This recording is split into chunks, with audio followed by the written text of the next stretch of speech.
மீராவின் வீட்டிற்கு வந்த நந்தா ஹாலில் விளையாடி கொண்டிருந்த சஞ்சனாவிடம் சென்று, சஞ்சு குட்டி என்ன பண்றீங்க என்று கேட்க, அவனை திரும்பி பார்த்த சஞ்சனா ஹ என்று கூறி தன் முகத்தை திருப்பிக் கொண்டாள். அதை கண்ட நந்தா, ஐயோ சஞ்சனா குட்டிக்கு என்னாச்சு, என் மேல கோபமா என்று கேட்டுக்கொண்டே அவளை தூக்க, என்ன விடு நந்தோ, நீ ஒரு பேட் பாய், இனிமே நான் உன்கிட்ட பேசவே மாட்டேன், என்ன விடுன்னு சொல்றேன்ல என்று கையை காலை ஆட்டினாள் சஞ்சனா. அதை கேட்ட நந்தா, ஏய் நான் என்னடி செஞ்சேன், எதுக்கு ஏன் கூட பேச மாட்டேன்னு சொல்ற என்று கேட்க, நீதான சித்திய திட்டுன, உன்னாலதான் சித்திய அழுதுகிட்டே இருக்கு என்று கூறி அவன் தலையில் நங்கென்று கொட்டினாள் சஞ்சனா. உடனே, எது நான் அவளை திட்டினா, அவ தாண்டி என்ன அடிச்சா பாரு, அவ அடிச்ச அடியில கண்ணம் பண்ணு மாதிரி வீங்கி இருக்கு என்று கூறி தன் கன்னத்தை சஞ்சனாவிடம் நந்தா காட்ட, அந்த கன்னத்திலேயே அடி வைத்த சஞ்சனா, நீ போய் சொல்ற, நீ நல்லா சிரிச்சுக்கிட்டு தானே இருக்க, ஆனா சித்தி தான் அழுதுகிட்டே இருக்கா, எதுக்கு சித்திய அடிச்ச என்று கேட்டு மீண்டும் அவன் தலையில் கொட்டு வைத்தாள் சஞ்சனா. ஓ, என்ன அடிச்சிட்டு ஊருக்குள்ள இப்படி சொல்லிட்டு திரியறாளா என்று கேட்டவன் சஞ்சனாவின் கன்னத்திலேயே கடித்து வைத்துவிட்டு, இருடி நான் அவகிட்ட பேசிட்டு வந்து உன்னை வச்சுக்கிறேன் என்று கூறிக்கொண்டே அவளை கீழே இறக்கி விட்டான். உடனே, நந்த எரும மாடு கடிக்கிறியா, இரு தாத்தா கிட்டயே சொல்ற என்று கூறிக்கொண்டே தாத்தா என்றவாறு ஓடினாள் சஞ்சனா. இங்கே மீராவை தேடி சென்ற நந்தா அவள் பெட்ரூமில் இருப்பதை பார்த்துவிட்டு கொஞ்ச நேரம் வாசலிலேயே நின்றிருந்தான். நந்தா வந்ததை மீரா கவனிக்கவில்லை. அவள் சோகமான முகத்துடன் சுவரை விரித்துக் கொண்டு படுத்திருக்க மெதுவாக உள்ளே சென்றவன் அவள் அருகில் அமர்ந்து அவள் தலையை வருடினான். அதில் திடுக்கிட்டு எழுந்த மீரா, நீ இங்க என்ன பண்ற என்று கேட்டாள், முகத்தை கோபமாக மாற்றிக்கொண்டு. உடனே, என்னடாலு இன்னும் உனக்கு கோபம் போலையா, சாரிடி, நான் ஏதோ ஒரு டென்ஷன்ல அப்படி பேசிட்டேன், அதுக்காக நீ என்கிட்ட அப்படி நடந்துகிட்டதும் தப்புதானே என்றவாறு அவள் கையை பிடிக்க போக, நந்தா நேத்து தானே அவ்வளவு தூரம் சொன்ன என்ன தொடக்கூடாதுன்னு, நீ ஹால்ல போய் வெயிட் பண்ண, நான் வரேன், இனி என் பெட்ரூம்கெல்லாம் நீ வர வேண்டாம் என்று கூறினாள் மீரா. அதில் கடுப்பான நந்தா, ஏய் உனக்கு அவ்வளவு தாண்டி மரியாதை, என்னடி நானும் பாத்துக்கிட்டே இருக்கேன், ஓவரா தான் பண்ணிட்டு இருக்க, மனசுல எதையோ வச்சுக்கிட்டு அதை வெளியில சொல்லாம எதுக்கு இப்படி டார்ச்சர் பண்ற, என்ன போன்னு சொல்றியே, நான் இல்லாம நீ சந்தோஷமாவா இருக்க என்று கோபத்துடன் கேட்க, ஏன் என் சந்தோஷத்துக்கு என்ன குறை, நான் நல்லாதான் இருக்கேன், நீ இல்லனா நான் ஒன்னும் செத்துட மாட்டேன் என்று கூறினாள் மீரா. அதை கேட்டு மீண்டும் ஒரு முறை அவளை அடிக்க கை ஓங்கினான் நந்தா. ஆனால் என்ன நினைத்தானோ, ஓங்கிய கையை கீழே போட்டுவிட்டு, உனக்கு பேய் தாண்டி பிடிச்சிருக்கு என்று கூறிவிட்டு அவன் வேகமாக அந்த அறையில் இருந்து வெளியில் வர, அப்போது மீராவின் வீட்டிற்குள் நுழைந்து கொண்டிருந்தார் அவள் அக்கா சித்ராவின் மாமியார். மீராவின் அறைக்குள் இருந்து நந்தா வெளியில் வருவதை பார்த்துவிட்டு முகசுளிப்புடன், மீரா எங்க என்று அவனிடம் கேட்க, உள்ளதான் இருக்கா என்று முகத்தை தூக்கி வைத்துக் கொண்டு கூறினான் நந்தா. அப்பொழுது அங்கே வந்த மீராவின் அப்பா, வாங்க சம்பந்தியம்மா, நல்லா இருக்கீங்களா என்று கேட்க, நல்லா இருக்கேன் சம்பந்தி, நீங்க எப்படி இருக்கீங்க, குழந்தைங்களை எங்க காணோம் என்று கேட்டார். பாட்டியின் சத்தம் கேட்டு ஓடி வந்த குழந்தைகள், பாட்டி என்று கூறி அவரை அணைத்துக் கொள்ள, தன் பேர பிள்ளைகளை கொஞ்சி மகிழ்ந்தவர், சித்தி எங்கடா என்று கேட்க, அதோ உள்ள இருக்கா, நான் கூட்டிட்டு வரேன் என்றவாறு ஓடினாள் சஞ்சனா. கொஞ்ச நேரத்தில் தன் முகத்தை கழுவி கொண்டு வந்து சேர்ந்த மீரா, வாங்கத்த நல்லா இருக்கீங்களா, இருங்க சாப்பிட ஏதாவது எடுத்துட்டு வரேன்.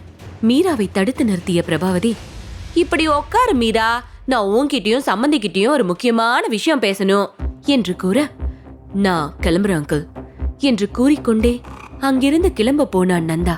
உடனே, நந்தா நீயும் உட்காரு, இந்த குடும்பத்துல நீயும் ஒருத்தனை எனக்கு தெரியும், ஒரு முக்கியமான முடிவு எடுக்கும் போது நீயும் இருந்தாதானே நல்லா இருக்கும் என்று பிரபாவதி கூற, யோசனையுடன் அவரை பார்த்தவாறே சோஃபாவில் அமர்ந்தான் நந்தா. அப்பொழுது, என்ன சம்பந்தியம்மா பீடிகெல்லாம் பழமா போடுறீங்களே, அப்படி என்ன முக்கியமான விஷயம் என்று மீராவின் தந்தை கேட்க, எல்லாம் என் பையன் கல்யாண விஷயமாதான் என்றார் பிரபாவதி. உடனே, சம்பந்தி என் பொண்ணு இறந்து இன்னும் 1 வருஷம் கூட திரும்பல, அதுக்குள்ள உங்க பையனை புது மாப்பிள ஆக்க பாக்குறீங்களா என்று வருத்தத்துடன் கேட்டார் மீராவின் தந்தை. கெட்டது நடந்த வீட்ல வருஷம் திரும்பறதுக்கு முன்னாடியே நல்ல காரியம் பண்ணா நல்லதுன்னு பெரியவங்க சொல்லுவாங்க என்று பிரபாவதி கூற, என்ன சம்பந்தி அம்மா பொண்ணெல்லாம் பார்த்து பேசி நிச்சயம் பண்ணிட்டு வந்துட்டீங்க போல இருக்கே என்று ஏளனத்துடன் கேட்டார் மீராவின் தந்தை. உடனே, ஆமா சம்பந்தி, பொண்ணெல்லாம் பார்த்துட்டேன், ஆனா நிச்சயம் இன்னும் பண்ணல. நீங்க சம்மந்தம் சொன்னா சிம்பிளா பண்ணிக்கலாம் என்று கூறினார் பிரபாவதி. அதை கேட்ட மீராவின் தந்தை, என்ன என்று புரியாமல் முழிக்க, நந்தாவோ சோஃபாவின் நுனியில் நகர்ந்து அமர்ந்தவன் தனது காதுகளை கூர்மையாக்கினான். அவர்களின் ரியாக்ஷன் கண்ட பிரபாவதி, நான் சுத்தி வளைச்சு பேச விரும்பல, நான் பொண்ணு பார்த்துட்டேன்னு சொன்னது நம்ம மீராவை தான். அவ என் பையனை கல்யாணம் பண்ணிக்கிட்டா என் பேரன் பேத்தி வாழ்க்கை நல்லா இருக்கும். இதுவே வேற யாராவது ஒருத்தி வந்தா குழந்தைங்க வாழ்க்கை பாலா போயிடும்ல என்று பிரபாவதி கூற, ஆண்டி என்ன பேசுறீங்க என்றவாறே எழுந்தான் நந்தா. உடனே, நீ எதுக்கு தம்பி இவ்வளவு சாக்காகிற? நான் ஒன்னும் ஊர்ல நடக்காதத சொல்லலையே, அதோட இந்த முடிவுதான் குழந்தைங்க வாழ்க்கைக்கு நல்லது என்று நந்தாவிடம் கூறியவர், நீங்க என்ன சம்பந்தி சொல்றீங்க என்று மீராவின் தந்தையிடம் கேட்டார். அது சம்பந்தி அம்மா, என் பொண்ணு சின்ன பொண்ணு, அவளுக்கு எப்படி, அதுவும் இல்லாம அவ மனசுல வேற யாரும் இருக்காங்களோ என்னவோ, அவ மனசையும் பார்க்கணும் இல்லையா என்று நந்தாவை பார்த்து கொண்டே மீராவின் தந்தை கூற, எதுக்கு அங்கிள் முழுங்கி முழுங்கி பேசிட்டு இருக்கீங்க? அப்படியெல்லாம் மீராவை 2ஆம் தரமா கட்டி கொடுக்க முடியாதுன்னு பளிச்சுன்னு சொல்லுங்க என்றான் நந்தா. உடனே, தம்பி, நீ இந்த விஷயத்த தெரிஞ்சுக்கணும்னு தான் நான் உன்னை இங்க இருக்க சொன்னனே தவிர அவசுகுணமா பேசுறதுக்கு இல்ல. நான் வயசுல மூத்தவ, என் அனுபவத்தை வச்சு குடும்பத்துக்கு எது நல்லதோ அத சொல்றேன் என்று பிரபாவதி கூற, அதுக்காக மீராவுக்கு இப்படி ஒரு கல்யாணம் பண்ணி வைக்க பாப்பீங்களா? அதெல்லாம் முடியாது ஆண்டி, நான் இதுக்கு ஒத்துக்கவே மாட்டேன் என்று கூறினான் நந்தா. அப்பொழுது, நான் ஒத்துக்கிறேன் அத்தை, அத்தான கல்யாணம் பண்ணிக்க நான் ஒத்துக்கிறேன். நீங்க அடுத்த முகூர்த்தத்திலேயே கல்யாணத்துக்கு ஏற்பாடு பண்ணுங்க என்று மீரா கூற, மீரா என்று இருவேறு குரல்கள் ஒரே நேரத்தில் அந்த ஹாலில் ஒலித்தன.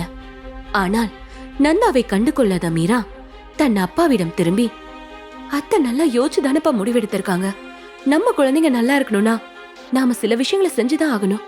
இதுக்கு நான் மனப்பூர்வமா ஒத்துக்கிறேன், நீங்க ஏற்பாடு பண்ணுங்க என்று கூறியவள் அறைக்குள் சென்று கதவை அடைத்துக் கொண்டாள். மூடிய கதவில் சாய்ந்து அமர்ந்திருந்த மீராவிற்கு கண்களில் கண்ணீர் பெருகியது. அதோடு வெளியே பேசும் சத்தம் அவள் காதில் நன்றாக விழுந்தது. அப்புறம் என்ன சம்பந்தி, மீராவே சரின்னு சொல்லிட்டா, என் கவலை தீந்து போச்சு. எனக்கு தெரியும் நம்ம மீரா புத்திசாலி பொண்ணு, அவ சூழ்நிலைய புரிஞ்சுக்குவான்னு. அதான் நான் வரும்போதே கையோட முகூர்த்த தேதிய குறிச்சிட்டு வந்தேன்.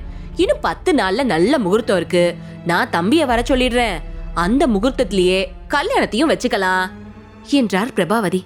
அதை கேட்ட மீரா தன் முகத்தை கையில் மூடிக்கொண்டு குலுங்கி குலுங்கி அழுக ஆரம்பித்தாள். வெளியே நந்தாவோ கோபமான முகத்துடன் வேகமாக அங்கிருந்து கிளம்ப, நந்தா என்று அழைத்தார் மீராவின் தந்தை. ஆனால் அவன் எதையும் கவனிக்காமல் சென்று விட்டான். அதை கண்ட பிரபாவதி, விடுங்க சம்பந்தியே, ஒரு நல்லது நடக்கணும்னா சில பேர் மனசு காயப்படதான் செய்யும், அதுக்கு என்ன பண்ண முடியும்? நம்ம குழந்தைங்க வாழ்க்கை நமக்கு முக்கியம் இல்லையா? நீங்க ஒன்னும் கவலைப்படாம சந்தோஷமா இருங்க, கல்யாண வேலையெல்லாம் நான் பாத்துக்கிறேன், அப்ப நான் கிளம்பவா என்றவாறு குழந்தைகளை அணைத்து முத்தம் கொடுத்து விட்டு அங்கிருந்து கிளம்பினார். கோபத்துடன் வீட்டிற்கு வந்த தன் மகனை கண்ட கல்பனா, டே நந்தா, என்னடா மீரா வீட்ல இருந்து இவ்ளோ கோவமா வர? மறுபடியும் அவ கூட சண்டை போட்டுட்டியா என்ன என்று கேட்க, தன் தாயை முறைத்து விட்டு அறைக்குள் சென்று கதவை மூடியவன் அறைக்குள் இருந்த பொருட்களை எல்லாம் தூக்கி போட்டு உடைக்க ஆரம்பித்தான். இனி என்ன நடக்கும்? மீராவின் இந்த முடிவை ஏற்பானா நந்தா? கிளைமாக்ஸ் அடுத்த அத்தியாயத்தில்.